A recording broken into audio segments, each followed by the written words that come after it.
Hello students, I Zahir Abbas. Welcome to my YouTube channel Feel Real Chemistry with Zahir Sir. आज का अपना topic है ether. Ether जो chapter number 11 चल रहा है अपना एल्कोहल, फिनोल और ईथर। एल्कोहल और फिनोल का जो पार्ट है वो अपन ने पढ़ लिया है। थर्ड टाइप इस चैप्टर का लास्ट टॉपिक है अपना ईथर। तो ईथर क्या होता है? ईथर अपना फॉर्मूला होता है इसका ROR। ईथर को ROR से प्रदर्शित किया जाता है। वेल आप देख सकते हैं कि ऑक्सीजन के दोनों तरफ एल्किल समूह उपस्थित है। ये ईथर है ROR। ये जो एल्किल समूह है, ये जो एल्किल समूह है वो कैसे हैं? ऑक्सीजन से जुड़े हुए, दोनों समान है कि भिन्न भिन्न है? उस आधार पर ईथर दो प्रकार की होती है। वो कौन कौन सी होती है? सममित और असममित। सममित ईथर और असममित ईथर। सममित ईथर का मतलब सम मतलब समान से समझे आप, और असम का मतलब है असमान। सममित मतलब समान। क्या समान? ऐसे ईथर जिनमें उपस्थित दोनों एल्किल समूह यदि समान हैं, एक जैसे हैं, तो वह ईथर कौन सी होती है? सममित या सिमेट्रिक होती है। जबकि एल्किल समूह भिन्न भिन्न होंगे तो वो कौन सी होती है? फिर असममित ईथर होती है। फॉर एग्जाम्पल देख सकते हैं आप CH3OCH3, और देखेंगे CH3CH2O CH2CH3। ये दोनों ही एग्जांपल है वो सममित ईथर के हैं। क्यों है? क्योंकि इसमें दोनों तरफ मेथिल है, इसमें दोनों तरफ एथिल है। दोनों समान होने चाहिए, कुछ भी हो सकते हैं वो। असममित मतलब असमान होंगे, तो इसका एग्जांपल आप इस प्रकार से देख सकते हो, जैसे CH3O CH2CH3। ये असममित ईथर है क्योंकि एक तरफ एथिल और एक तरफ क्या है? मेथिल है। इसी प्रकार से और भी हो सकता है। एल्किल समूह भिन्न भिन्न होने चाहिए, जैसे ये वाला एग्जांपल है, तो किसके हैं? असममित के हैं। तो ईथर ROR होता है, और यह एल्कोहल का क्रियात्मक समावयव है। ये ध्यान रखेंगे आप, एल्कोहल का क्रियात्मक समावयव है। मतलब एल्कोहल जब क्रियात्मक समावयवता प्रदर्शित करता है तो उसका ईथर बनाना पड़ता है। तो मतलब इनका जो सामान्य सूत्र है वो किसके समान होगा? एल्कोहल के समान ही होगा। जब क्रियात्मक समावयव बनाने पड़ जाते हैं तो आपको फिर क्या है? एल्कोहल का ईथर और ईथर का एल्कोहल बनाना होता है। दो प्रकार की सममित और क्या है? असममित। किस आधार पर? किस आधार पर? मतलब एल्किल समूह की उपस्थिति के आधार पर कि समान है कि भिन्न भिन्न है, उस आधार पर। फिर नेक्स्ट टॉपिक अपन पढ़ना चाहते हैं, इसका इंट्रोडक्शन हुआ, परिचय हुआ है, उसके बाद में नामकरण देखते हैं। तो कोई भी यौगिक का अपन नामकरण करते हैं अपने 12th के हिसाब से, सिलेबस के हिसाब से, तो दो पद्धतियों में करते हैं। एक तो अपने पास साधारण नाम लिखते हैं, उसका एक कौन सा लिखते हैं? IUPAC नाम। साधारण नाम आपको मैं पहले बता के आ चुका हूं। साधारण नाम सबका क्या होता है? समान होता है। सिर्फ एक डिफरेंस होता है, क्या? कि एल्किल के बाद में आप लास्ट में जो भी यौगिक है वो लगाएंगे। जैसे एल्कोहल है तो एल्कोहल, एलाइड है तो एलाइड है, कीटोन है तो कीटोन है, आइसोसाइनाइड तो आइसोसाइनाइड है, साइनाइड है तो साइनाइड है। यहाँ ईथर है तो इसका साधारण नाम क्या हो गया? Alkyl ether. Alkyl ether. IUPAC नाम पे ध्यान देंगे, अलग से नाम है इसका। IUPAC नाम alkoxy alkane. Alkoxy alkane. Alkoxy alkane कैसे करेंगे? जैसे ये अपना ROR है, R मतलब एल्किल समूह है, तो ये क्या होगा कि ये जैसे R और O को दोनों कनेक्ट करवाएंगे, जोड़ेंगे, तो एल्किल प्लस ऑक्सी से नाम बना है एल्कोक्सी। एल्कोक्सी। और R का लास्ट में आपको एल्केन लिखना है। जैसे अगर यहां मेथिल होता है CH3OCH3, तो इस CH3O को बनाना चाहेंगे अपने एल्कोक्सी, तो एल्किल की जगह मेथिल है, तो मेथिल प्लस ऑक्सी से क्या नाम बनेगा? मेथोक्सी। क्या नाम बनेगा? मेथोक्सी। तो ये मेथोक्सी, और एक कार्बन का एल्केन कौन सा होता है? Methane. Methoxy methane. Methoxy methane. ये कैसी ईथर है? सममित है। जैसे ये वाली है वो भी सममित है, तो इसका नाम अपन कैसे लिखेंगे? इसको तो मान लेंगे एथोक्सी, और ये हो जाएगा एथेन। अगर आप इसको मानेंगे तो भी वही बात होगा, एथोक्सी एथेन। लेकिन अगर ईथर असममित है तो फिर उसका आईयूपीएसी नाम कैसे लिखेंगे? तो उसके लिए आप ध्यान देंगे कि जो छोटा समूह है उसको आप एल्कोक्सी के रूप में मानो, ये प्रतिस्थापी के रूप में लिखा जाता है। एल्कोक्सी प्रतिस्थापी के रूप में लिखा जाता है और अधिक कार्बन है उसकी श्रृंखला बना के क्या लिखना पड़ेगा आपको? एल्केन बनाना पड़ेगा। जैसे ये वाला यौगिक है, इसका नाम लिखेंगे अपन, इसका नाम होगा मेथोक्सी एथेन।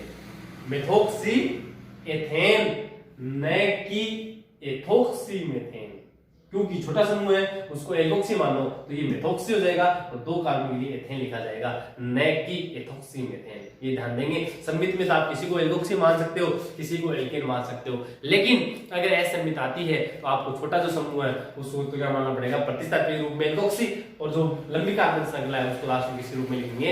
एल्केन के रूप में लिखेंगे। एग्जाम्पल देखते हैं इनके नामकरण की बात करें तो सबसे पहले CH3OCH3 इथर है, किस प्रकार की?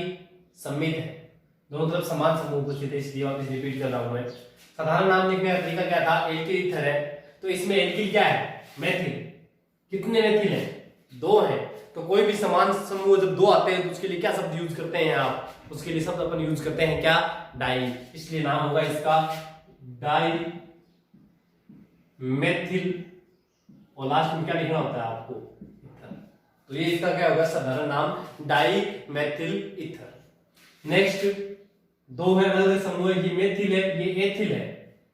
तो अपन जानते हैं कि एथिल जो समूह है वो एबीसीडी में पहले आता है, इसलिए नाम लिखना पड़ेगा आपको एथिल मेथिल, और लास्ट में क्या जोड़ना है फिर आपको? इथर। Ethyl methyl ether. ये दोनों तरफ सेम है, क्या समूह जुड़ा हुआ है?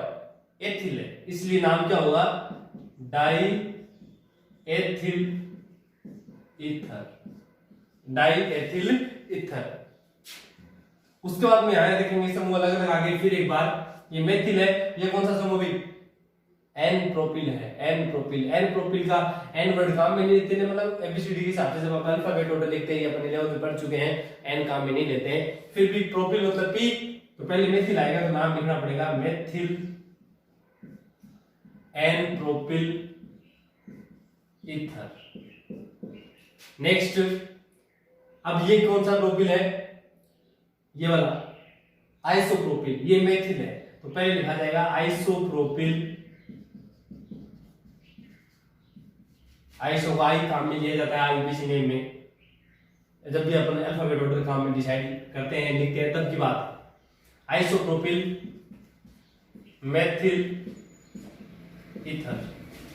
यहां देखेंगे N butyl methyl ether. Next, ये द्वितीयक ब्यूटिल है, सेकेंडरी ब्यूटिल, तो लिखेंगे अपन द्वितीयक ब्यूटिल मेथिल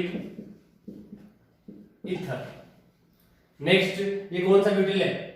तृतीयक ब्यूटिल है, तो लिखना पड़ेगा आपको तृतीयक butyl methyl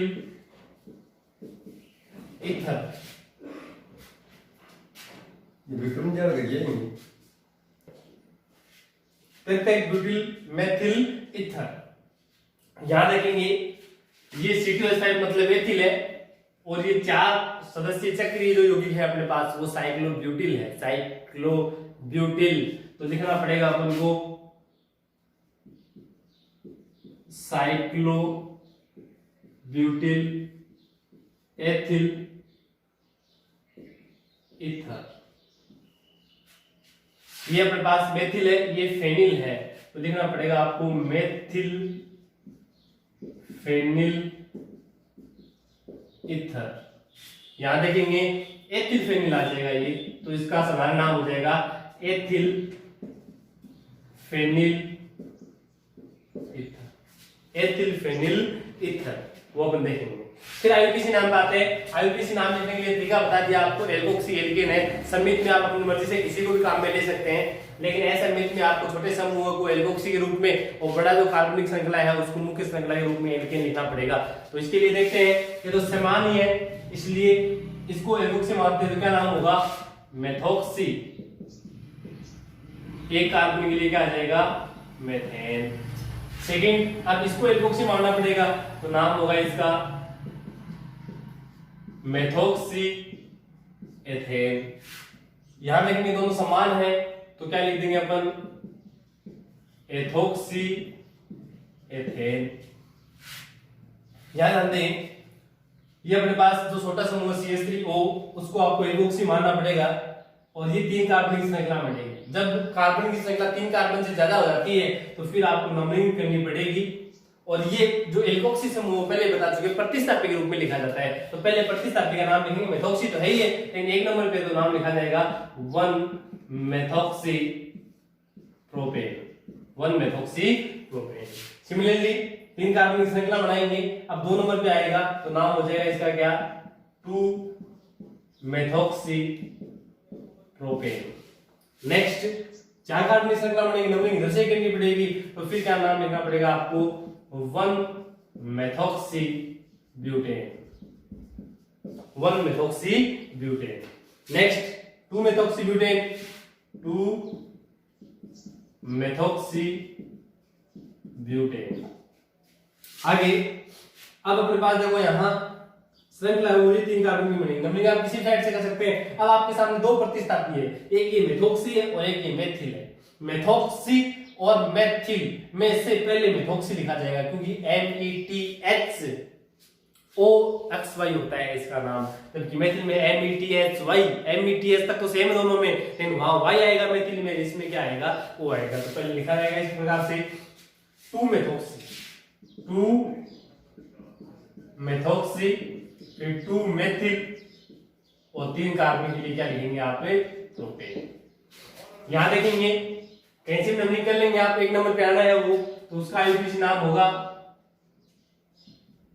ethoxy cyclobutane, cyclobutane, ये इसका आईयूपीएसी नाम है। यहां देखेंगे तो मेथोक्सी बेंजीन, मेथोक्सी बेंजीन। इसका दूसरा नाम एनिसोल होता है जो बहुत बार काम में लेना है, एनिसोल, वो ध्यान रखेंगे आप, एनिसोल इसका नाम है।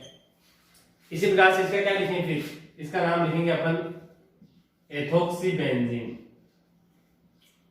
इसका भी अलग से नाम होता है फेनिटोल, याद कर लेंगे आप, फेनिटोल। एनिसोल और फेनिटोल 2 वर्ड आप क्या कर लेंगे, याद कर लेंगे। इस प्रकार से किसी भी कोई एग्जांपल दिखता नहीं ये आएंगे तो बहुत सारे एग्जांपल आपको बता दिए हैं, तरीका सेम रहेगा, वो आपको काम में लेते हुए क्या लिखने, इसके साधारण नाम और आईयूपीएसी नाम में लिखने हैं। आगे देखेंगे इथर बनाने की विधियां। इथर बनाने की विधियों में सबसे पहला मेथड जो अपने लिखा है वो है प्रयोगशाला विधि, प्रयोगशाला विधि, प्रयोगशाला विधि। प्रयोगशाला विधि में क्या होगा कि ये विधि आपने पहले भी देखी थी, उसी से संबंधित है, नाम सुना होगा आपने, अम्ल उत्प्रेरित निर्जलीकरण,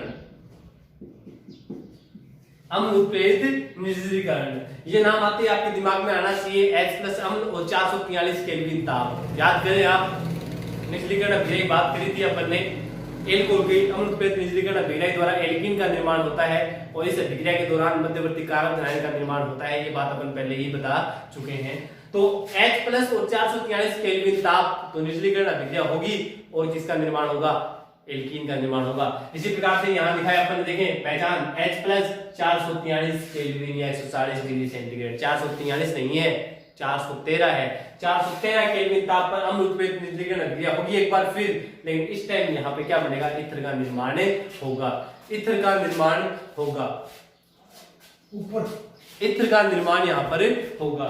तो ये ध्यान देंगे आप, अगर अम्ल और 443 केल्विन आता है तो एल्कीन बनती है निर्जलीकरण अभिक्रिया द्वारा, जबकि 413 केल्विन आएगा तब क्या बनाना पड़ेगा, ईथर। ध्यान ये देंगे कि यहाँ पर जो भी आप एल्कोहल लेंगे उसे कितने अणु काम में लेने हैं, 2 अणु काम में लेने पड़ेंगे। और फिर देखेंगे आप इस प्रकार से लिखा होगा H+ और 413 केल्विन ताप, 413 केल्विन ताप। H+ देखते ही आपको जज्बाती नहीं होना है यहाँ पे कि ऐसे आ गया तो आप एल्कीन बना देंगे, नहीं, पहले आप ध्यान देंगे 413 है कि 443 केल्विन है, वो चीज देखेंगे आप। इसको समझने के लिए आपने बताया 2 अणु काम मिलेंगे, निर्जलीकरण अभिक्रिया में अंदर का अणु क्या होगा, बाहर निकलेगा। समझने के लिए आप इस प्रकार से देख सकते हो CH3 CH2OH, निर्जलीकरण अभिक्रिया में जल का अणु बाहर निकलता है, इस प्रकार से निकाला जाएगा। एक का H काम में लेंगे, एक का OH काम में लेंगे, H2 क्या हो जाएगा, बाहर निकल जाएगा। दो अणु काम में आपको लेने हैं, ये ध्यान देंगे आप। H2 बाहर निकाल देंगे, जोड़ दो, CH3 CH2O बच गया इधर। आगे फिर CH2 इधर क्या है, CH3, तो CH2 CH3 CH2O CH2 CH3, ये अपने पास यहाँ पर क्या है, सममित ईथर बने, इसका नाम है डाइएथिल ईथर। डाइएथिल ईथर या आईपीसी नाम की बात करेंगे तो क्या होगा, एथोक्सी एथेन। तो ये साथ में अपने पास यहाँ जल का अणु बाहर निकलेगा, निर्जलीकरण अभिक्रिया हो जाएगी।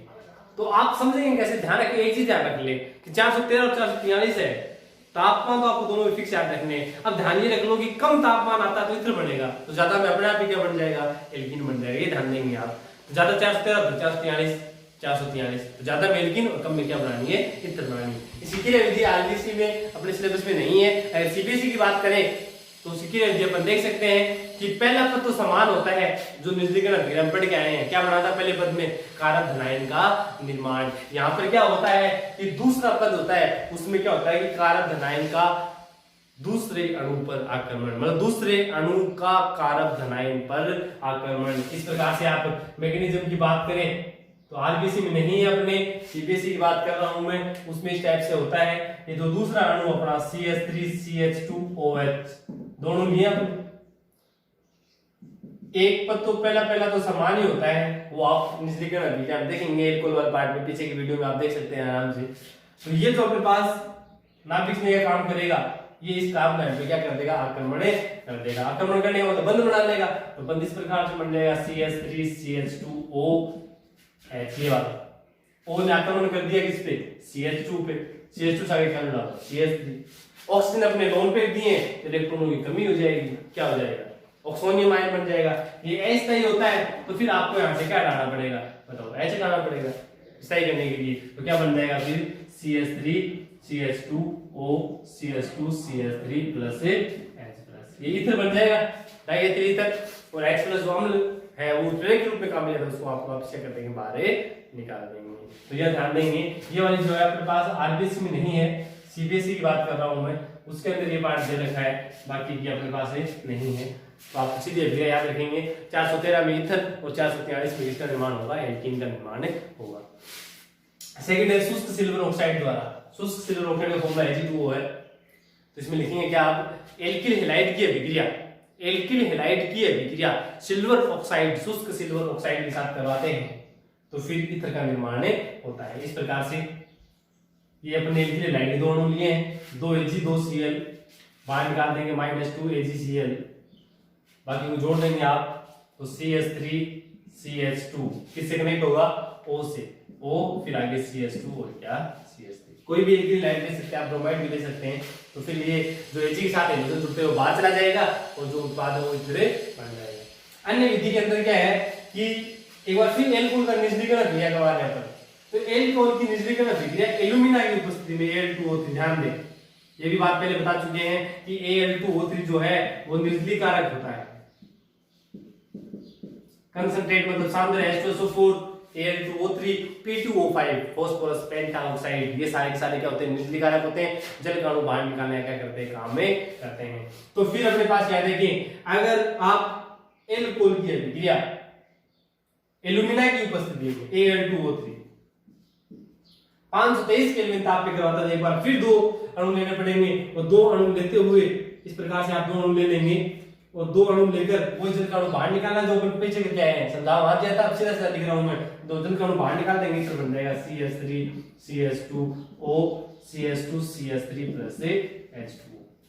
ये ध्यान देंगे, यदि एल्कोहल की अभिक्रिया 653 केल्विन ताप पर Al2O3 की उपस्थिति में करवा दी जाए, 653 केल्विन ताप पर Al2O3 की उपस्थिति में करवा दी जाए तो एक बार फिर निर्जलीकरण अभिक्रिया होगी, लेकिन इस टाइम एल्कीन का निर्माण होगा, CH2 double bond CH2 plus H2O। तो ये एक बार देखेंगे आप, वही अम्ल की उपस्थिति में 413 और 443 वाली बात पहले बता चुका हूं मैं, वही बात यहां देंगे, एल्यूमिना की उपस्थिति में भी निर्जलीकरण अभिक्रिया होगी, लेकिन ध्यान ये दे देंगे कि जहां तापमान कम है वहां क्या बनेगा, ईथर। तो 523 और 653 में से कौन सा कम है, 523 कम है, तो 523 कम है तो यहाँ तो बना देंगे ईथर, और अगर 653 केल्विन आता है तो फिर क्या बनाएंगे, एल्कीन बनाएंगे। तो ये फिर इस प्रकार से ईथर बनाने की क्या है विधि है। मोस्ट इंपोर्टेंट रिएक्शन है वो 4th टाइप की है, विलियमसन ईथर संश्लेषण, जिससे क्वेश्चन आता है 100% आएगा एग्जाम में क्वेश्चन। कोई भी कंपटीशन एग्जाम, नीट, जेईई जो भी आप देते हैं उसमें इसका क्वेश्चन कंफर्म होता है विलियमसन ईथर संश्लेषण, उसके बारे में पढ़ना चाहेंगे। मोस्ट इंपोर्टेंट रिएक्शन है। आप ये जो अपने आपके सामने जो लिखी हुई है बनाने की विधियां और पीछे भी अपन ने देखी है इसके अंदर, तो जो अपने पास यहाँ टॉपिक दिखाए जाते हैं वैसे तो उसकी पीडीएफ सेंड कर दी गई है, लेकिन फिर भी आप इसके स्क्रीनशॉट ले सकते हैं। पूरा टाइम आपको दिया जाता है, आप आराम से स्क्रीनशॉट ले लेंगे।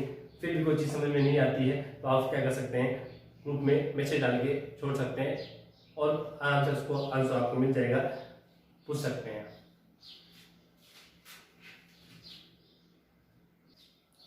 मोस्ट इंपोर्टेंट रिएक्शन जिसकी बात कर रहे थे अपन, विलियमसन ईथर संश्लेषण। विलियमसन ईथर संश्लेषण, विलियमसन साइंटिस्ट का नाम है, इसके द्वारा ईथर का संश्लेषण किया जा सकता है। इस विधि के द्वारा आप दोनों ही प्रकार के ईथर, सममित और असममित का संश्लेषण कर सकते हैं। दोनों प्रकार के ईथर आप सिंथेसाइज कर सकते हैं। अब अभिक्रिया होती क्या है वो चीज आप देखेंगे कि इस अभिक्रिया में एल्किल हैलाइड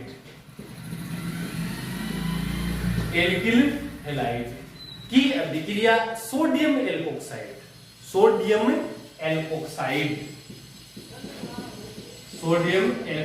पहले पढ़ के आ चुके हैं अपन, RONA सोडियम एल्कोक्साइड के साथ जब करवाई जाती है तो फिर किसका निर्माण होता है, ईथर का निर्माण होता है। मोस्टली यह जो अभिक्रिया है वो SN2 क्रिया विधि के द्वारा संपन्न होती है। मोस्ट इंपोर्टेंट बात ये आपको ध्यान देने वाली है, SN2 क्रिया विधि के द्वारा विलियमसन ईथर संश्लेषण की अभिक्रिया संपन्न होती है। SN1 SN2 most famous reactions पहले पढ़ चुके हैं अपन, बहुत इंपॉर्टेंट रिएक्शन है SN1 और क्या SN2 रिएक्शन। नाभिक स्नेही प्रतिस्थापन अभिक्रिया का मतलब क्या है, ये प्रकार है। SN2 अभिक्रिया की मोस्ट इंपॉर्टेंट कंडीशन क्या है कि इसमें जो नाभिक नहीं होता है वो बैक साइड से अटैक करता है, पीछे से आक्रमण करता है, जिसके कारण से 100% विन्यास में प्रतिपन्न होता है, इन्वर्जन इन कॉन्फ़िगरेशन। और हम जानते हैं कि 3 डिग्री जो एल्किल समूह होता है वो बड़ा होता है, उसमें त्रिविम बाधा ज्यादा लगती है, स्पेस में ज्यादा जगह घेरता है वो, तो उसमें नाभिक ने पीछे से क्या नहीं कर सकता, आक्रमण नहीं कर सकता। तो 3 डिग्री जो एल्किल हैलाइड है उसमें SN2 अभिक्रिया सबसे धीमी गति से संपन्न होती है, जबकि इजीली कौन सी अभिक्रिया देता है, ये फास्ट मेथिल हैलाइड CH3X जो होता है वो आसानी से SN2 अभिक्रिया देता है। ये पीछे की क्लासों में अपन पढ़ चुके हैं, फिर भी आपको रिवाइज कर रहा हूं। तो यहाँ कौन सी क्रिया विधि हो रही है, SN2 नाभिक से कहां से आक्रमण करेगा, पीछे से एक बात। दूसरी बात यहाँ अगर सबसे फास्ट कौन देगा, मेथिल हैलाइड। तीसरी बात, अगर यहाँ 3 डिग्री और 2 डिग्री आ जाता है एल्किल हैलाइड तो उसमें त्रिविम बाधा के कारण से नाभिक ने पीछे से क्या नहीं कर सकता, आक्रमण नहीं कर सकता, तो SN2 अभिक्रिया नहीं होगी तो ईथर का निर्माण नहीं होगा। मोस्ट इंपोर्टेंट बात ये है। तो ये इसका मतलब है कि एल्किल हैलाइड की अभिक्रिया सोडियम एल्कोक्साइड के साथ करवा दे तो फिर उस कंडीशन में अपने पास किसका निर्माण होगा, ईथर का निर्माण होगा। इसकी शॉर्ट ट्रिक ध्यान देंगे आप, वीजा कार्ड बहुत देखे होंगे आप लोगों ने, ATM पे लिखा होता है वीजा कार्ड, होंगे ऑलमोस्ट आप सभी के पास। तो इस V का मतलब तो विलियमसन से याद रखेंगे आप। V का मतलब क्या याद रखेंगे, साइंटिस्ट का नाम अपना विलियमसन। ये I जो लिखा है ये I, इस I का मतलब आपको समझना है ईथर। वीजा में E लिखा है ना V का, तो यहाँ I को मतलब ईथर समझेंगे आप, ईथर। S का मतलब होगा अपने पास सोडियम एल्कोक्साइड। S का मतलब क्या होगा, सोडियम एल्कोक्साइड। और यहाँ जो A लिखा हुआ है उस A का मतलब है एल्किल हैलाइड। A का मतलब क्या है, एल्किल हैलाइड। तो क्या समझे आप इस वीजा का मतलब, इस वीजा में विलियमसन ईथर सिंथेसिस है।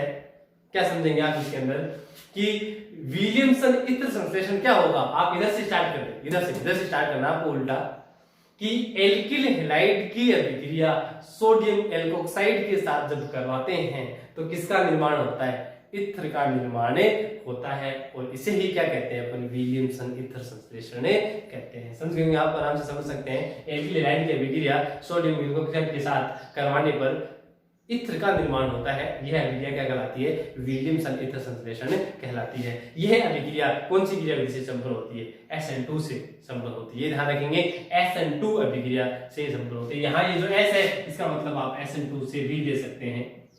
तो इस S के दो वर्ड मान लेना आप, सोडियम हाइड्रोक्साइड और SN2। तो इस प्रकार से आप इस वर्ड से याद कर सकते हैं इजीली, विलियमसन इत्र संश्लेषण। अब एग्जांपल देखिए आप, एग्जांपल फर्स्ट,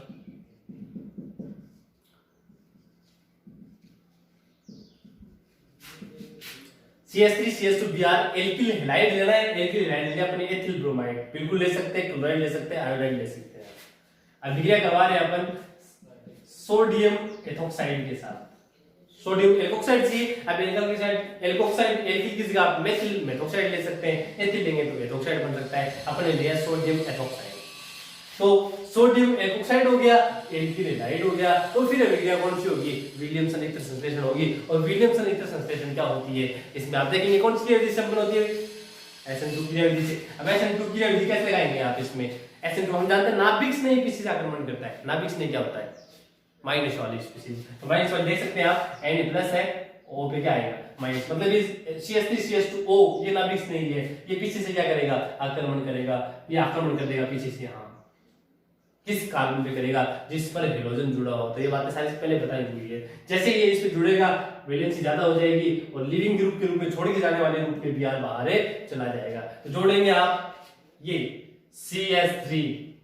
CH2, आगे कौन है O, इसने किस पे आक्रमण किया है, CH2 पे, तो CH2 जोड़ देंगे। CH2 से आगे क्या जुड़ा हुआ है, CH3, तो CH3 जोड़ देंगे प्लस NaBr, इसका Na और इसका क्या Br। इस प्रकार से यहाँ क्या बनाए, diethyl ether ethoxy ethane, diethyl. Example second example, ये हमारे पास सम्मिलित बनी है। एथिल क्लोराइड की अभिक्रिया सोडियम मेथोक्साइड के साथ करवाना चाहते हैं। सोडियम मेथोक्साइड CH3ONA, सोडियम मेथोक्साइड नाम है इसका, सोडियम मेथोक्साइड। तो ये फिर इस पे आक्रमण कर देगा, करेगा तो अपन बना देंगे CH3O CH2 CH3। कैसे, CH3O है ये, आक्रमण किया है CH2 पे, आगे क्या है CH3, Cl बाहर चला जाएगा, Na+Cl को जोड़ देंगे, क्या बन जाएगा NaCl। एथिल मेथिल ईथर असम्मित ईथर है, असम्मित ईथर है। तो ये आपके पास हो गया। मोस्ट इंपोर्टेंट जो पॉइंट है वो कितने डिग्री पे लगता है, 2 डिग्री और 3 डिग्री। और आपको भी मोस्टली एग्जाम में क्या मिलेगा, 3 डिग्री। यदि एल्किल हैलाइड 3 डिग्री है, important third CH3C CH3Br। Given alkyl halide दिया गया, एल्किल हैलाइड अपना कितने डिग्री है, 3 डिग्री। नाम त्रितक ब्यूटिल ब्रोमाइड है, क्या नाम है, त्रितक ब्यूटिल ब्रोमाइड है। इसकी अभिक्रिया अपन करवा रहे हैं सोडियम एथोक्साइड के साथ। सूत्र लिखना चाहेंगे CH3CH2ON। तो सोडियम एल्कोक्साइड और एल्किल हैलाइड कितनी डिग्री हो सकती है, तो एल्किल हैलाइड आ जाता है और सोडियम एल्कोक्साइड आ जाता है। तो फिर अपन क्या करें, तो फिर अभिक्रिया इत्र संश्लेषण होगी, उसमें ना भी पीसी से आक्रमण करेगा। तो अब आप यहाँ देखेंगे कि ये माइनस होगी, अपना प्लस है, ये ना भी पीसी से आक्रमण करना चाहता है। लेकिन एल्किल हैलाइड कितने डिग्री है, 3 डिग्री। और 3 डिग्री होने से ये इसने क्या है, इस एल्किल समूह ने इस कार्बन को चारों तरफ से घेर रखा है, बाधा लग रही है, मतलब बहुत ज्यादा जगह घेर रखी है, तनाव हो रहा है इसके अंदर, पूरी जगह कवर कर रखी है उसने। तो ये नाभिक किसी से क्या नहीं कर सकता, आक्रमण नहीं कर सकता, और नहीं करेगा तो ये अपवाद है, इसीलिए इंपॉर्टेंट है। अब यहां अभिक्रिया SN2 नहीं होगी, यहां अभिक्रिया विलोपन होगी। और विलोपन अभिक्रिया क्या होती है आप जानते हैं, ये सब कुछ बताया हो आपको। विलोपन अभिक्रिया में क्या होती है, विलोपन अभिक्रिया जिसमें अल्फा का हाइड्रोजन और बीटा का हाइड्रोजन आपको हटाना होता है। तो इसका तो आप हाइड्रोजन हटा देंगे, ये सारे के सारे बीटा है, ये अल्फा हो गया अपना, ये सारे बीटा है, इससे अपना हाइड्रोजन हटा देंगे। तो क्या उत्पाद बनाएंगे, जहां से डबल मतलब सिंगल बॉन्ड या सिग्मा बॉन्ड टूटता है वहां पे डबल बॉन्ड बन जाता है। तो CH3 की जगह CH2 बॉन्ड डबल, फिर C के साथ ऊपर क्या जुड़ा हुआ है CH3, एक साइड में और क्या जुड़ा हुआ है CH3। रिलेशनशिप तो से आगे लिखने की बात है। अब फिर ये Br और Na जोड़ देंगे, तो आप क्या बनाएंगे Na प्लस देखिए CH3 CH2O माइनस, इसके साथ यहां से निकलने वाला H जुड़ जाएगा तो एल्कोहल बनेगा CH3 CH2OH। ये देखिए यहाँ एल्कीन बनी है न कि इथर, थी विलियमसन संश्लेषणी, लेकिन यहाँ 3 डिग्री होने के कारण से क्या लग रहा था उसके अंदर, त्रिविम बाधा, और त्रिविम बाधा के कारण से यहाँ पे विलोपन अभिक्रिया हो गई, और विलोपन अभिक्रिया का उत्पाद एल्कीन होता है, आप जानते हैं ऐसी चीजें। तो ये अपने पास एल्कीन बनी है जिसका नाम है 2-मेथिल प्रोटीन, 2-मेथिल। सीबीएसई में क्वेश्चन भी आया हुआ है कि तृतीयक ब्यूटिल ब्रोमाइड की अभिक्रिया सोडियम एथोक्साइड के साथ करवाते हैं तो विलियमसन ईथर संश्लेषण के द्वारा एल्कीन का निर्माण होता है, ईथर का नहीं। क्यों? रीजन पूछ लिया तो आपको रीजन क्या बताएंगे, क्योंकि दिया गया एल्किल हैलाइड 3 डिग्री है और हम जानते हैं कि विलियमसन संश्लेषण SN2 की अवधि से संपन्न होता है, तो इसमें SN2 अभिक्रिया 3 डिग्री देता नहीं है, विलोपन अभिक्रिया होगी क्योंकि त्रिविम बाधा का प्रभाव, तो एल्कीन बनेगी। दूसरा क्वेश्चन हमारे पास इसी में ये हो सकता है कि इन अभिकारकों में क्या परिवर्तन किया जाए कि ईथर का निर्माण हो जाए, इनके अंदर क्या चेंजमेंट है, तो इस टाइम देखेंगे आप क्या करें, CH3 CH2Br plus CH3 CH3 CH3ON, एक बार फिर एल्कोक्साइड और यहाँ एल्किल हैलाइड। अब एल्किल हैलाइड कितनी डिग्री है भाई, 1 डिग्री। एल्किल हैलाइड 1 डिग्री है तो अब आप देखो कि ये जो एल्कोक्साइड है वो कितना भी बड़ा हो उससे अपन को क्या मतलब है, इसमें पीछे से आसानी से 1 डिग्री पे क्या हो सकता है, आक्रमण हो सकता है। आक्रमण होगा तो SN2 अभिक्रिया होगी और SN2 अभिक्रिया होगी तो ईथर का क्या होगा, निर्माण होगा। अब ईथर का निर्माण आप कर सकते हैं, तो बनाएंगे CH3 CH3 CH3O, इसमें जोड़ देंगे CH2 CH3 प्लस NaBr। ये मोस्ट इंपोर्टेंट बात है, ध्यान देंगे विलियमसन ईथर संश्लेषण में क्या करेंगे, यदि जीवन एल्किल हैलाइड 2 डिग्री और 3 डिग्री त्रिविम बाधा के कारण से एल्कीन का निर्माण होगा, जबकि 1 डिग्री वगैरह हो तो उसमें आसानी से ईथर का क्या हो जाता है, निर्माण हो जाता है। सोडियम एल्कोक्साइड कितना भी बड़ा हो 1 डिग्री 2 डिग्री 3 डिग्री तो हमेशा किसका निर्माण होगा, ईथर का निर्माण होगा। यहाँ 3 डिग्री और 2 डिग्री नहीं होना चाहिए क्योंकि आक्रमण करने वाला बड़ा जगह तो है ही, जगह है तो आक्रमण आसानी से कर सकता है। तो ये अपना वीजा है, वीजा, तो वीजा कार्ड आपके पास है, इससे आप विलियमसन ईथर संश्लेषण का क्या कर सकते हो, निर्माण कर सकते हो। Thank you students.